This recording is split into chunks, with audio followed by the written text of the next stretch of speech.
자, 마태복음 강의 57-1탄이요. 어제 57탄 하면서 마무리를 짓지 못했습니다. 원래 오늘 사도행전 강의 한동안 우리 못했죠. 그거 하겠다고 제가 광고를 했는데, 예배 끝나고 광고를 했는데, 오늘 제가 바쁜 일이 있어서 미처 설교 준비도 못했을 뿐더러 또한 두렵다 몹시도 두렵다 2탄을 기다리시는 분들이 또 더러 있으셔서 오늘 원래 1일 예배 평일날 하려고 했던 것을 앞당겨 수요예배 때 하겠습니다. 어제 우리가 잠깐만 복습을 하면요. 우선 성경 본문을 읽고 그리고 복습을 하겠습니다. 마태복음 8장이었죠. 23절부터 27절까지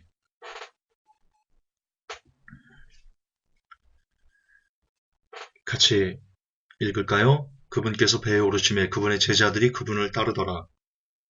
보라, 바다에 큰 폭풍이 일어나 배가 파도에 덮이게 되었을 때 그분께서는 주무시더라. 그분의 제자들이 그분께 나와 그분을 깨우며 이르되 주여 우리를 구원하소서, 우리가 죽나이다 하매 그분께서 그들에게 이르시되 오 믿음이 적은 자들아, 너희가 어찌하여 무서워하느냐 하시고 곧 일어나사 바람과 바다를 꾸짖으시니 매우 고요하게 되거늘 그 사람들이 놀라며 이르되 이분이 어떤 분이시기에 심지어 바람과 바다도 그분께 순종하는가 하더라. 어제 이 본문을 가지고 우리가 두려운 이유가, 이 큰 폭풍은 우리를 둘러싼 지금 이 시대에 우리가 살아가는 이 삶에 불어닥치게 되는 여러 가지 환란과 풍파와 아픔과 괴로움과 고민과 그리고 절망스러운 상황들을 비유한다라고 말씀드렸습니다.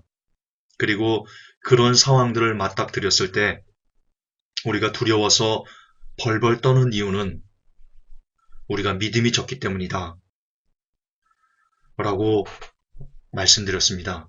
특히 무엇에 대한 믿음이냐? 바로 예수님을 놓친 믿음이다. 예수님께서는 세상 끝날까지 내가 너희와 함께 하시겠다라고 약속하셨습니다. 물론 그 말씀 적용의 1차적인 수혜자들은 우리 모든 크리스찬들이 아니고 1차적인 수혜자들은 제자들입니다. 그러나 제자들을 통해 믿음을 갖게 된 사람들 역시 내가 세상 끝날까지 너희와 항상 함께 하겠다라고 하신 말씀의 2차 수혜자들입니다. 하나님은 인생이 아니시니 시건치 않으신다라고 하셨습니다. 그분은 회전하는 그림자도 없다 하셨습니다. 결론적으로 예수님께서 함께 하시겠다 하면 함께 하시는 겁니다. 그분의 약속은 어제나 내일이나 동일하기 때문입니다. 그런데 중요한 것은요, 예수님은 아무하고나 동행하지 않으신다는 겁니다. 예수님은 누구와 동행하시냐? 예수님께서 하신 그 말씀을 진실로 믿는 사람들에게만 그 약속을, 그 신실한 약속을 지키십니다. 그게 성경에서 우리에게 가르쳐주고 있는 바입니다. 따라서 우리가 말씀을 통해 예수님을 믿는 사람들과 함께 하시겠다. 예수님의 말씀을 쫓아 살아가려고 몸부림치는 사람들과 예수님께서는 세상 끝날까지 함께 하시겠다라는 그 약속의 말씀을 믿지 못함에 있어서 우리는 우리 인생에 닥치는 여러 가지 풍파와 환란, 절망과 곤고한 상황이 닥칠 때 두려워하게 되는 것이다. 다시 말해서 예수 그리스도를 믿는 그 믿음, 예수님은 온 우주를 만드시고 붙드시고 운행하시는 만왕의 왕이셔 라는 것에 대한 믿음, 그런 믿음이 적기 때문에 우리는 우리의 삶 가운데 두려움을 느끼고 공포스러움을 느끼고 절망하고 괴로워하고 염려하고 근심하고 걱정하는 것입니다. 진실로 우리에게 예수 그리스도를 믿는 그 믿음이 있다면 그분이 나를 만드신 분이고 그분이 우주를 만드신 분이고 그 우주를 만드신 분께서 온 우주의 왕께서 나와 항상 함께 하시겠다고 하셨어라는 그 믿음이 진짜 우리의 가슴에 우리의 심장에 박혀 있다면 우리가 지나치게 염려하는 염려들은 사라질 것이며 지나치게 두려워하는 그 두려움이 사라질 것이며 괴로움들이 사라질 것이며 슬픔들이 사라질 것이며 절망들이 사라질 것입니다.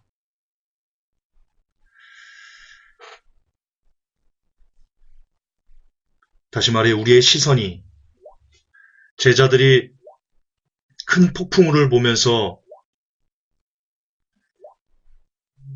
큰 폭풍우를 봄으로 인해서 두려워 떨었듯이 예수 그리스도를 바라보지 못하고 큰 폭풍우의 시선을 고정할 때 그들이 두려워 떨었듯이 지금 이 시대에도 예수님을 바라보지 못하고 우리의 상황에 놓여져 있는 여러 가지 어려움들을 바라보고 그 어려움들에 우리가 폭 빠져가지고 어떻게 하지 이러고 있을 때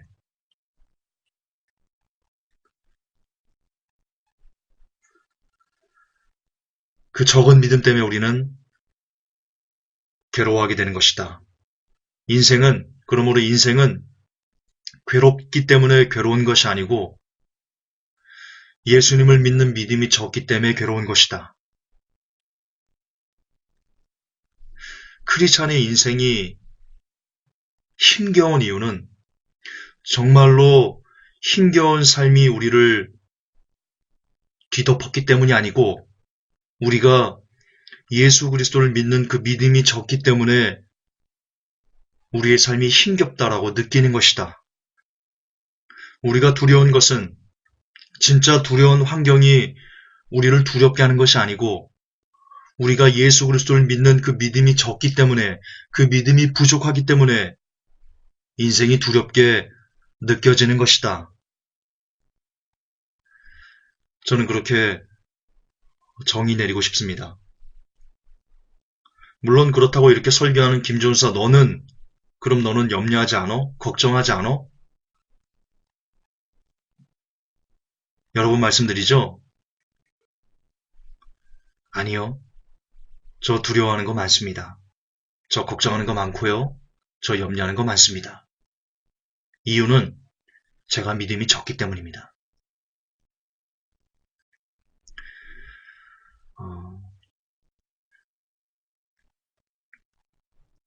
제가 믿음이 정말 크다면 저는 회복교회 성도님들, 특히 오프라인 성도님들에게 그렇게 제가 힘겨워하는 모습을 보여주지 않았을 겁니다. 왜? 힘겹지 않으니까요. 믿음이 크니까. 그러나 지난 3년 동안 우리 회복교회 성도님들은 저의 삶을 봐오셨습니다. 조그만 어려움에도 낙심하고 조그만 걱정 근심에도 무너지고 이렇게 누구보다도 믿음이 크지 않은 정말 작은 믿음을 갖고 이리 부딪히고 저리 부딪히면서 깨지고 자빠지고 넘어지고 부서지는 제 모습을 여러분들은 봐오셨습니다. 그것이 증거입니다. 제가 믿음이 적다는 것을.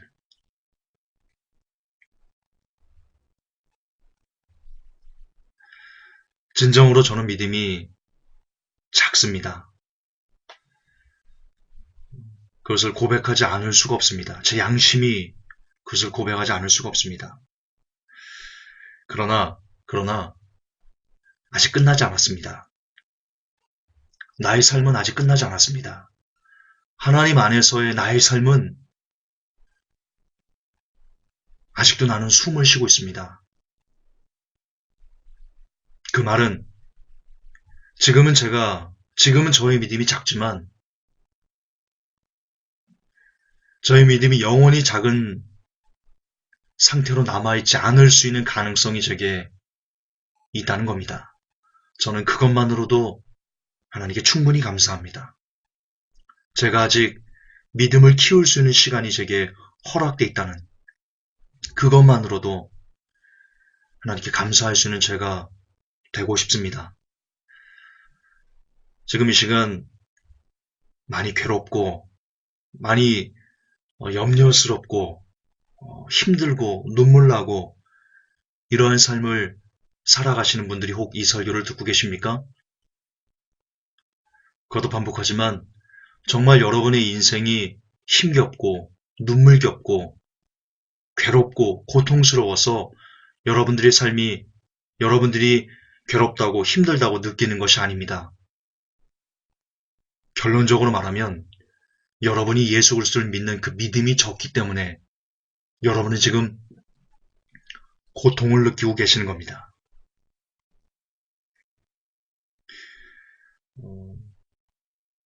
그럼 이제 오늘의 본론인데요. 그러면 어떻게 하면 우리의 이 적은 믿음을 크게 만들 수 있을까요? 여러분, 우리는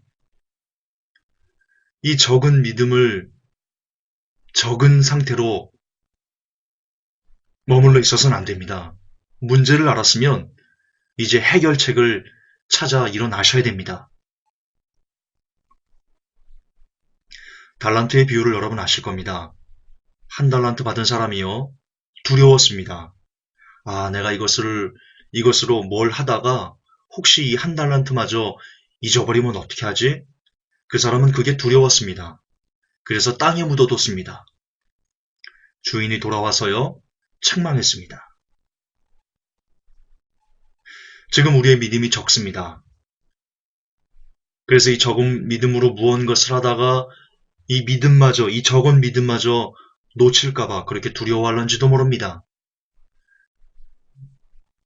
그러나 그래서는 안 됩니다. 혹 이 적은 믿음을 실패해서 놓치는 한이 있어도 그런다 할지라도 일어나서 믿음을 키우기 위해서 우리는 앞으로 달려가야 됩니다. 그래서 성경은 이렇게 이야기하고 있습니다. 의인은 7번 넘어질지라도 8번째 일어나는 사람이다.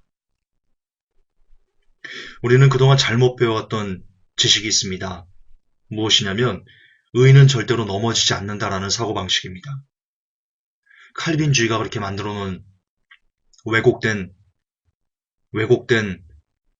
가치관입니다.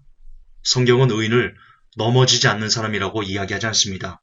성경은요, 의인이 남들보다도 더 많이 넘어질 수 있는 사람이다. 7번이라도 넘어질 수 있는 사람이다. 계속해서 넘어질 수 있는 사람이다. 그러나 그럼에도 불구하고 그 의인은, 진짜 의인은 넘어져도 또 일어나는 사람이다. 그가 의인이다. 일어났어요. 일어나서 살다가 또 넘어져요. 그래도 포기하지 않고 주님 천부여 의지없어서 하면서 주님 옷자락을 붙들려고 또 일어나 주님께 나아가는 사람이다. 그러다가 또 유혹과 시험을 받아서 또 넘어질 수 있어요. 그러나 거기서 포기하지 않고 또 일어나는, 만신창이가 돼도 일어나는. 예레미야에 보면 이런 내용이 나옵니다. 살아라. 핏덩이가 돼서라도 살아라. 그렇게라도 살아라. 우리 주님의 마음입니다. 넘어져서 깨지고 부서지고 정말 볼품없이 그래도 일어나 나를 붙잡아라.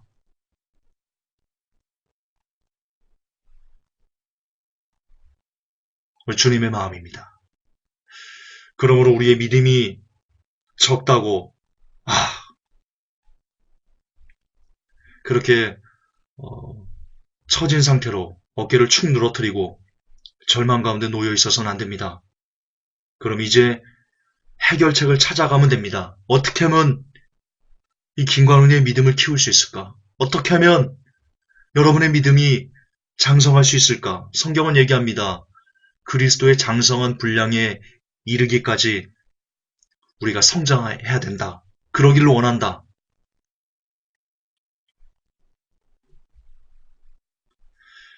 여러분, 성경은요, 우리의 믿음이 장성할 수 있는, 우리의 믿음이 자랄 수 있는 그 길을 분명히 제시하고 있습니다. 오늘 그것을 나누겠습니다. 여러분, 삶이 달랐습니다. 무슨 뜻이냐면요. 동일한 배에 예수님이 타고 계셨고요. 제자들이 타고 있었습니다. 그리고 그 배에 동일하게 큰 폭풍우가 불어닥쳤습니다. 그런데 동일한 조건, 동일한 환경임에도 불구하고 예수님은요, 편안하게 잠을 주무시고 계셨습니다. 그러나 동일한 환경, 동일한 조건에도 불구하고, 그럼에도 불구하고 제자들은요, 정반대였습니다. 우왕좌왕했고요, 두려웠어요. 당장 죽을 것 같은 그 걱정과 근심에 그들이 미칠 지경이 되었습니다. 여러분, 예수님께서 계신 그 배 쪽에만 풍랑이 일지 않았을까요? 아닙니다. 아닙니다. 정말 똑같은 환경, 똑같은 조건 하에 예수님과 제자들이 있었는데, 그런데 문제는 예수님의 반응과 제자들의 반응이 극과 극이었다는 겁니다. 왜 그랬을까요?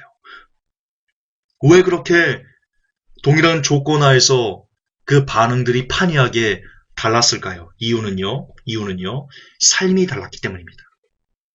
예수님께서 살아가시는 삶과 제자들이 살아가는 그 삶이 완전히 달랐기 때문입니다. 제가 성경으로 증명해 드리겠습니다. 예수님의 삶입니다.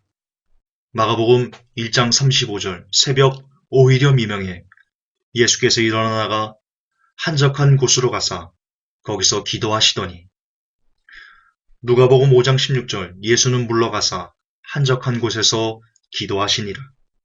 마태복음 4장 4절, 예수께서 대답하여 가라사대 기록되었으되 사람이 떡으로만 살 것이 아니요 하나님의 입으로 나오는 모든 말씀으로 살 것이라 하였느니라 하시니, 누가복음 10장 26절에 예수께서 이르시되 율법에 무엇이라 기록되었느냐 내가 어떻게 읽느냐. 아멘. 여러분, 마태복음 4장 4절에서 예수님은요, 말씀으로 충만하셨습니다. 그러니까 마귀의 시험에 예수님은 다른 것으로 대적하지 않았고요. 그 충만하게 있는 그 말씀으로 마귀를 대적했습니다. 또 말합니다. 율법에 무엇이라 기록되어 있느냐. 예수님께서 율법을 몰랐다면, 말씀을 몰랐다면 어떻게 율법에 무엇이라고 기록되어 있냐라고 그 율법으로, 그 말씀으로 예수님을 대적하려는 사람들을 물리치셨겠습니까? 예수님만큼 말씀으로 충만했던 분, 예수님만큼 말씀을 완벽하게 알고 계셨던 분, 물론 예수님께서 말씀이시니까 당연하겠지만, 그럼에도 불구하고 예수님은요, 성경을, 우리가 이 행간을 볼 때 성경을요, 주야로 묵상하셨다는 것을, 우리는 이 말씀을 이 마태복음 4장, 누가복음 10장 20절을 근거로요, 우리가 이해할 수 있습니다. 또한 예수님은요, 새벽 오히려 미명에 한적한 곳으로 가셔서 기도하시는 분이셨습니다. 그 전날에 이런 내용이 나옵니다. 예수님께서 식사할 겨를도 없어서, 식사할 겨를도 없이 하나님 일을 하셨다. 전도하러 다니셨다. 그렇게 밤새도록, 밤이 늦도록 하나님의 일을 하실 곳은, 남들은 그렇게 하면 늦게까지 자죠.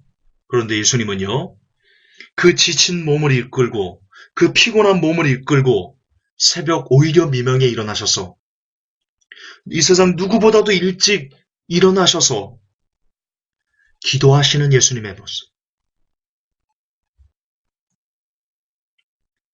예수님께서 병을 고치시고 귀신들을 내어 쫓으시사 사람들이 예수님을 환영하면서 예수님을 억지로 잡아 임금 삼으려고 할 때 예수님께서 그것을 물리치시고 오히려 물러가사 한적한 곳에서 기도하시는 예수님. 이것이 성경에서 예수님께서 우리에게 보여주고 있는 삶입니다. 여러분, 저는 뭘 느끼냐면요. 저는 불교를 잘 모르고 이슬람교도 잘 모르지만, 그리고 공자나 맹자 이런 사람들도 저는 잘 모르지만, 그러나 왠지 그런 느낌이 듭니다. 그들은 제자들을 말로 가르쳤습니다. 공자와 맹자와 이 철학자들, 소크라테스, 뭐 아리스토텔레스, 플라톤 이런 사람들은요. 부처도 마찬가지고요. 고타마 시타르트도 마찬가지고 마호메트도 마찬가지고 그들은 다 제자들을요. 말로 가르쳤습니다. 입으로 가르쳤습니다. 이렇게 살아야 돼. 이런 것이 진리야. 그렇게 말로 가르쳤는데 그러나 성경에서 제가 예수님의 삶을 보면요. 예수님은요. 말로 가르친 것이 아니고요. 그분은 그분의 삶으로 가르치셨습니다. 그것이 성경에 너무나 명확하게 기록되어 있습니다.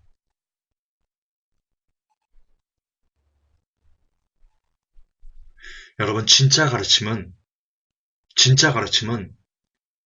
삶으로 보여주는 가르침인 것 같습니다. 우리 회복교 성도님들 중에 우리 회복교 온라인 성도님이신데요. 아마 이 설교를 듣고 계실 겁니다. 개인적으로 알고 지내는 집사님이 계십니다. 그분의 남편께서 지금으로부터 10년 전에 암으로 돌아가셨습니다. 그분의 남편 집사님은요.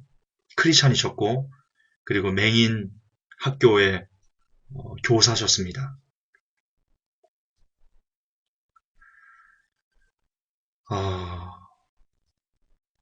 그분이 돌아가시면서 이런 얘기를 하셨습니다. 사람들은 다 죽을 때 유언이라는 것을 남깁니다. 그렇죠? 근데 그분은 유언을 하지 않으시기에 집사님께서 남편에게 물어보셨답니다.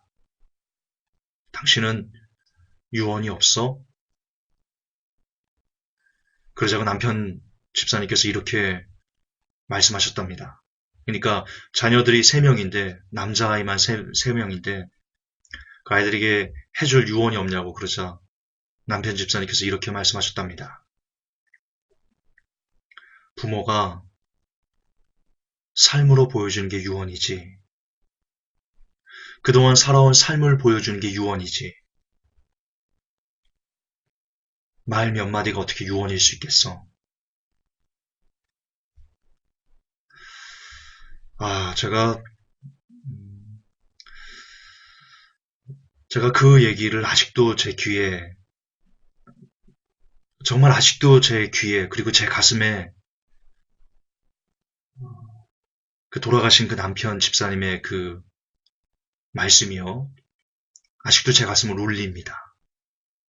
아직도 제 심장에 그게 기록되어 있습니다. 그리고는 저도 그렇게 홀로 다짐해보곤 합니다.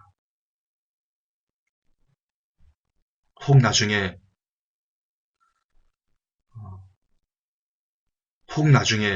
정말 다시 목회를 할 수 있는 그런 기회가 하나님으로부터 주어지게 된다면 이제는 말로만 하는 그런 목회자가 되지 않겠다. 성도들을 말로 가르치는 목회자가 되지 않겠다. 나도 삶으로 가르치는 목회자가 되고 싶다. 그런 생각을 했습니다. 그리고 지금도 그 생각을 합니다. 여러분, 진짜 말로 가르치는 것은요, 오래 못 가는 것 같습니다. 그리고 그건 진짜가 아닐런지도 모릅니다. 왜 예수님의 가르침이 2000년을 넘은 지금까지 계속해서 사람들의 가슴을 뜨겁게 하고 사람들을 울릴까요? 왜 그럴까요? 예수님의 가르침은 말이 아니었기 때문입니다. 우리 주님의 가르침은 단순히 입으로만 이런저런 거야 라고 하지 않고 그분은 그분의 삶으로 가장 먼저 일어나 기도하시고 피곤한 육신으로 주무셨음에도 불구하고 그럼에도 불구하고 일어나서 기도하시고 누구보다도 열심히 하나님의 일을, 아버지의 일을 이 땅에서 성취하기 위해서 먹을 시간도 없고 쉴 시간도 없이 그렇게 애써 일을 하셨고 결국 그 말씀을 성취하시기 위해서, 약속하신 것을 성취하시기 위해서 결국 자신이 가진 물 한 방울, 피 한 방울까지 모두 다 쏟아버리시는 그런 삶으로 우리를 가르치셨기 때문에 예수님의 가르침이 2000년이 지난 지금도 수많은 사람들에게 영감을 주고 수많은 사람들의 가슴을 울리고 수많은 사람들에게 주군이라는 그런 충성을 이끌어내실 수 있으셨던 겁니다.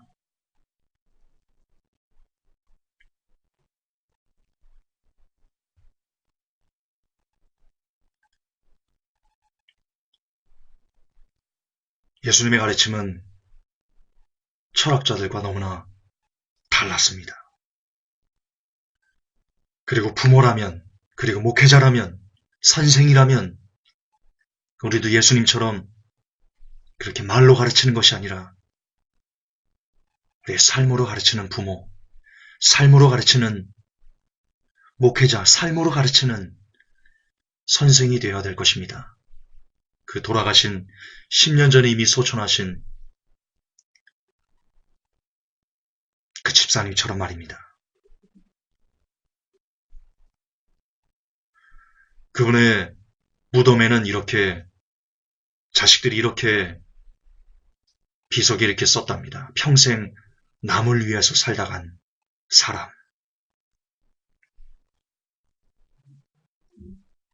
진짜 크리스찬이었던 거죠.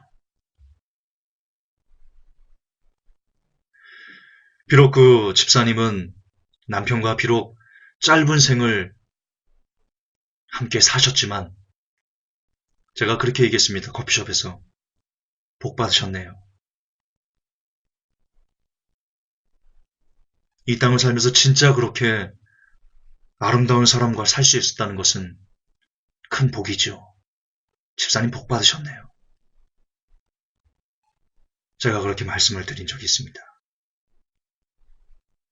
어차피 인생 짧게 왔다 짧게 가는 겁니다. 그런 아름다운 사람을 만나 사랑할 수 있었다는 것.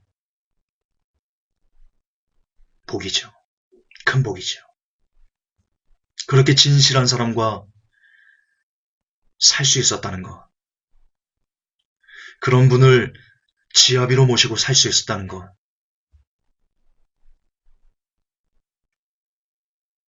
정말 큰 복이죠.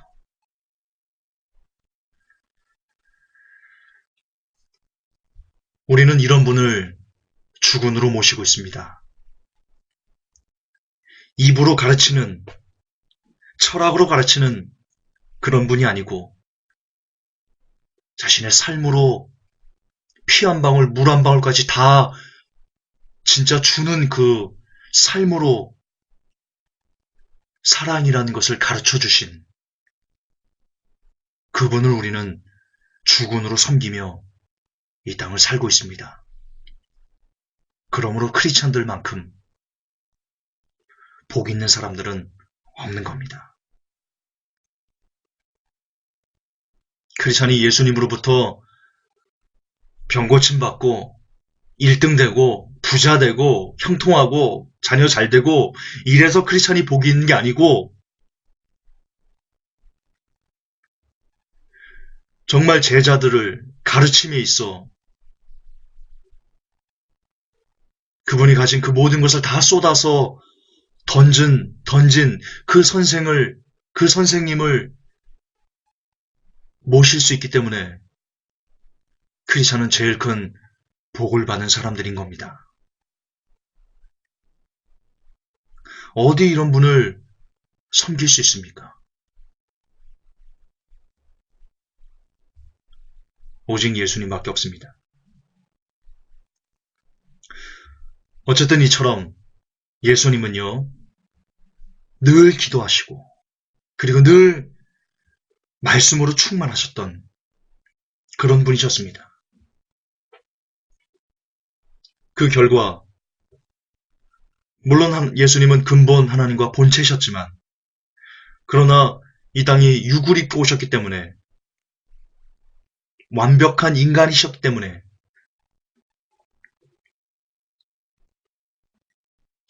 여러 가지 육적인 유혹의 이끌림을 받으시기도 하셨습니다. 그러나 그 모든 것을 예수님께서는 기도로 그리고 말씀으로 물리치시고 하나님과 늘 함께 하실 수 있었습니다. 그렇기 때문에 큰 폭풍 후에도 예수님은 잠잠히 주무실 수 있으셨던 겁니다. 반면 제자들의 삶을 보여드리겠습니다. 마태복음 26장 43절에 다시 오사 보신즉 저희가 자니 이는 저희 눈이 피곤함 일러라. 마가복음 14장 37절에 돌아오사 제자들의 자는 것을 보시고 베드로에게 이르시되 시몬아 자느냐? 내가 1시 동안도 깨어있을 수 없더냐? 마가복음 9장 29절에 이르시되 기도 외에는 다른 것으로는 이런 유가 나갈 수 없느니라 하시니. 여러분, 제자들은 기도 생활이 안 됐던 사람들입니다. 제자들은요, 아무리 절박한 상황에서도 1시간도 기도를 못하는, 여러분, 제가 참 우리 안타까운 통계가 있죠. 제일 큰 교단에서 그 교단 산하의 교회들을 통해서 설문조사를 했습니다. 성도들의 기도 시간이 얼만큼인지 90%가 하루에 10분도 기도하지 않는다는 통계가 나왔습니다. 그게 한국 기독교의 현실입니다. 제자들처럼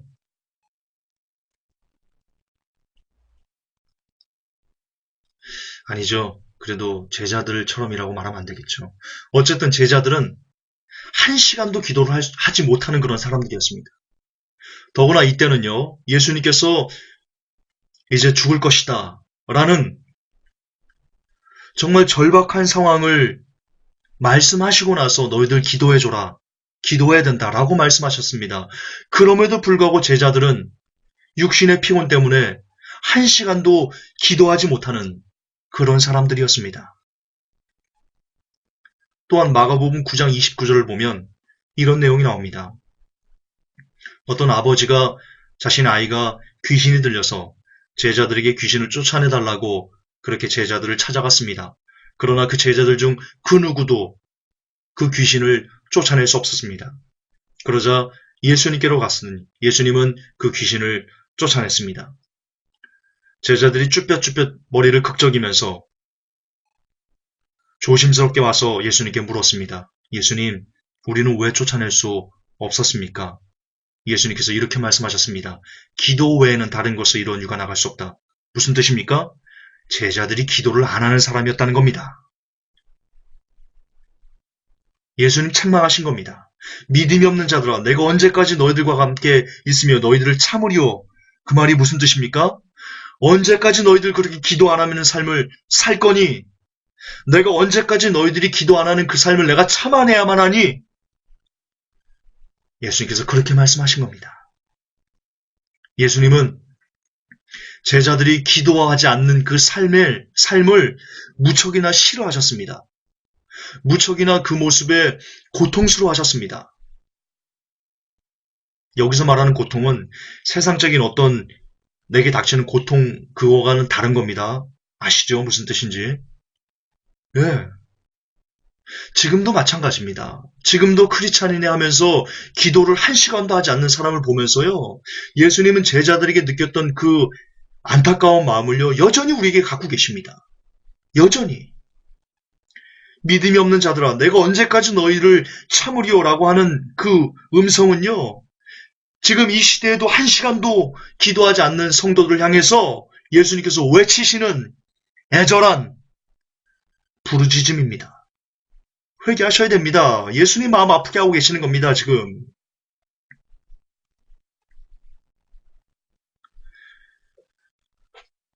어쨌든 이처럼 한 시간도 기도할 줄을 모르는 제자들, 이처럼 기도하지 않는 사람들은요, 하나님과 연결될 수 없습니다. 그리고 하나님과 연결될 수 없으면요, 그 인생은 두려움으로 가득 차게 됩니다.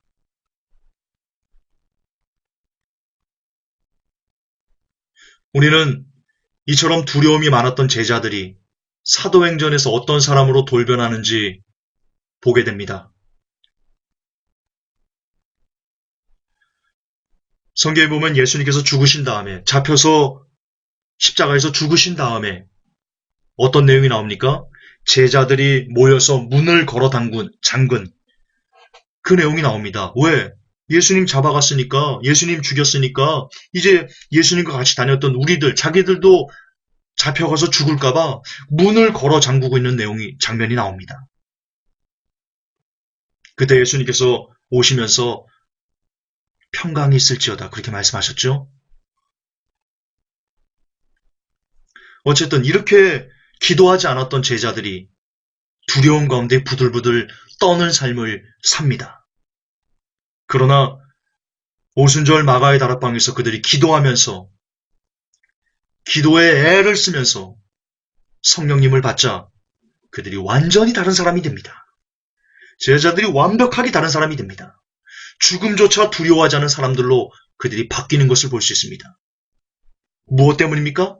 그들이 그렇게 믿음이 갑자기 그 적었던 믿음이 두려워서 벌벌 떠는 그 적었던 믿음이 갑자기 죽음조차 두려워하지 않는 큰 믿음으로 성장했던 것은 그들이 큰 믿음 교회 다녔기 때문입니까? 제자들이 큰 믿음 교회 가가지고 금가루 휘날리면서 그래서 믿음이 커진 겁니까? 아닙니다.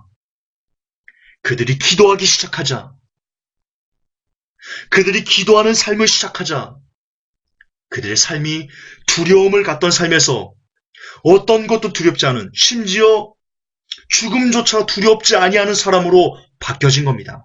핵심은 기도에 있었습니다. 사도행전 보십시오. 베드로와 요한이 제9시 기도 시간이 이렇게 나옵니다. 그들은 정해진 기도 시간을 갖고 있었던 사람들입니다. 제자들은. 이처럼 정해진 기도 시간을 갖고 있는 사람들, 수시로 무시로 기도하는 사람들은 두려움이 없습니다. 삶을 두려워하지 않습니다. 왜? 예수님을 바라보는 믿음이 기도를 하면 할수록, 기도의 시간이 늘어가면 늘어갈수록 비례해서 커지기 때문입니다. 그러므로 우리를 둘러싼 환경들에 두려워하는 이유는 기도하지 않기 때문입니다. 답은 거기에 있습니다. 너무나 간단합니다.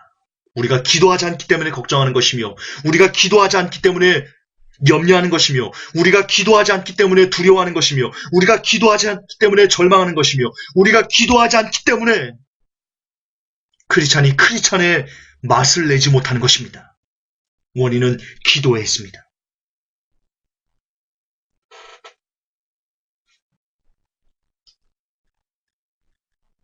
그렇습니다. 삶에서 두려움을 버리려면 예수님에게 시선을 고정해야 됩니다. 예수님에게 시선을 고정한다는 것은 예수님을 통해 하나님과 우리가 연결된다는 것을 뜻합니다. 그리고 그 방법은 오직 두 가지뿐입니다. 기도 그리고 말씀입니다. 만약 우리가 예수님을 본받아 예수님께서 삶으로 보여주신, 삶으로 가르쳐주신 그것처럼 우리네 삶에서 예수님을 쫓아 우리도 늘 기도와 말씀의 삶을 지속할 수만 있다면, 기도와 말씀이 우리가 하루 중 사는 삶에 있어 가장 많은 시간과 분량을 차지하는 우리의 삶이 곧 기도와 말씀의 삶이 될 수만 있다면, 그것과 비례해 우리에게서 두려움이라는 단어는 저 멀리 물러갈 것입니다. 회복교회 성도 여러분, 지금 삶이 힘겨우십니까? 걱정이 크십니까? 인생이 어둡습니까? 두렵고 고통스럽고 절망스럽습니까? 죄송하지만 여러분이 들으시기에 매우 싫을 수 있지만 여러분들에게 진실을 말씀드리겠습니다. 여러분의 삶이 힘겹고 걱정이 태산이고 인생이 어둡고 두렵고 고통스러운 이유는 죄송하지만 어쩌면 여러분들이 기도의 삶을 등한시하기 때문에 여러분들에게 내려진 일종의 심판일런지도 모릅니다. 사랑하는 회복교회 성도 여러분,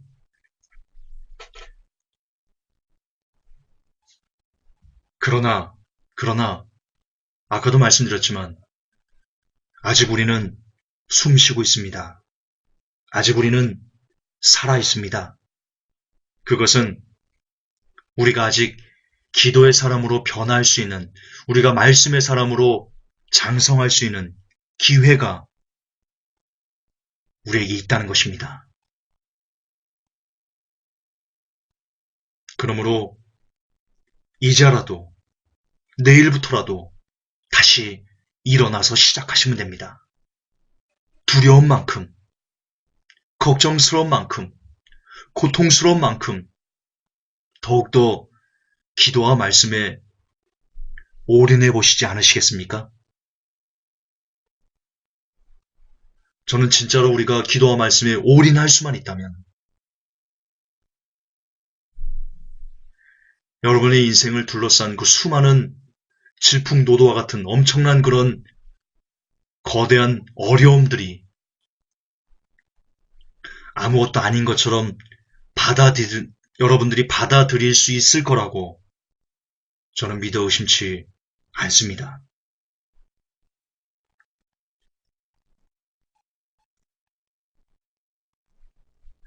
이제라도 기도와 말씀의 삶에 올인해 보십시다. 어떻게 하든지 하나님과 가까워지려고 애를 써보십시다. 그래서 마침내 예수님처럼 늘 하나님과 교통하는 삶의 자리에까지 우리 한번 이르러 보십시다. 그럼 예전에 겪었던 그 고통과 두려움들이 별로 대수롭지 않은 일처럼 편안하게 여겨질 겁니다. 저는 믿습니다.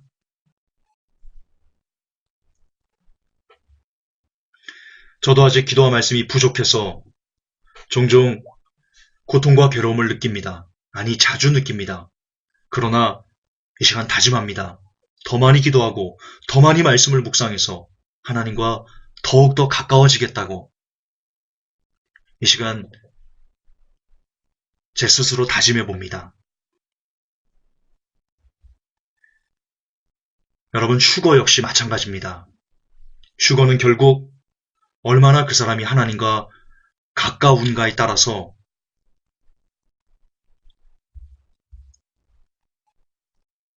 휴거와 대활란은 나눠지는 겁니다. 큰 거 아닙니다. 잊지 마십시오. 마지막이 가깝습니다. 여러분의 영혼 구원을 위해서라도 더욱 미친 듯이 기도와 말씀의 삶에 올인하시기를 우리 주 예수님의 이름으로 기원합니다. 하나님, 우리가 두려운 이유는 기도하지 않기 때문입니다. 맞습니다. 이게 진리입니다. 우리가 고통스러운 이유는 말씀을 먹지 않기 때문입니다. 말씀을 읽지 않기 때문입니다. 맞습니다. 진리입니다.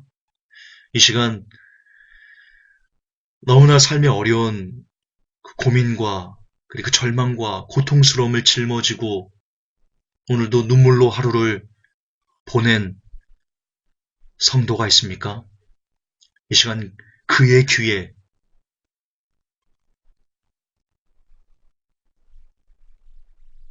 주여 이 설교가 들리게 해주셔서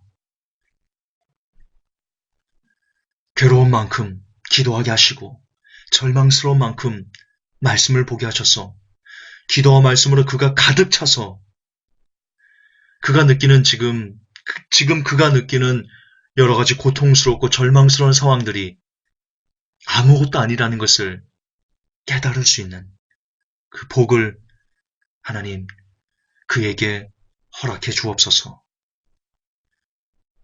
우리 주 예수님의 이름으로 기도하옵나이다.